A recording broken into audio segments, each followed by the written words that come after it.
Sedan लव्हरसाठी मोठी बातमी. Skoda आपली किंग सेडान स्लाविया फेसलिफ्ट नवीन अवतारात घेऊन येत आहे. एक्सटिरियरमध्ये बदल काय आहेत तर समोरच्या बाजूला नवीन मॉडर्न सॉलिड डिझाईन लँग्वेजसह नवीन ग्रिल, अधिक शार्प LED हेडलॅम्प्स आणि नवीन बंपर पाहायला मिळतील.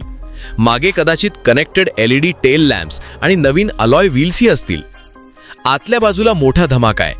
या सेगमेंटमध्ये पहिल्यांदाच पॅनोरामिक सनरूफ मिळणार. सुरक्षेसाठी लेव्हल 2 एडास आणि 360 डिग्री कॅमेरा सुद्धा असणार आहे आणि मोठी 10.25 इंचाची टचस्क्रीनही असेल. इंजिनमध्ये बदल नाही, तेच दमदार इंजिन 1.0 लिटर आणि 1.5 litre TSI turbo petrol engine मिळतील. ही कार मे ते ऑगस्ट 2026 दरम्यान लॉन्च होऊ शकते. किंमत 12 लाख ते 19 लाख रुपयांच्या आत असणार आहे. तुम्हाला काय वाटते, कोणत्या सेडान कारला टक्कर देणार ते कमेंट करून नक्की सांगा. हा व्हिडिओ पाहिला असेल तर लाईक, शेअर आणि सबस्क्राईब करायला विसरू नका. धन्यवाद.